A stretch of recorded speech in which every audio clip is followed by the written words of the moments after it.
سلام، وقتتون بخیر. چند شب پیش شبکه خبر یه کلیپ نشون داد که مدیر عامل ایران خودرو گفته بود واکنش مردم نسبت به این سقف‌های حلبی رو گفته بود که فراخوان بدید، اگه مورداش زیاده بگید که ما یه پیگیری بکنیم.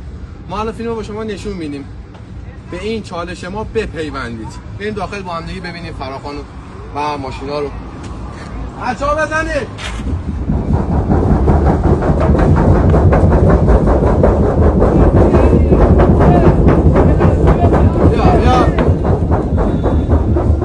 همه پرشیاج 1400 صفر. الان اون معمنی درست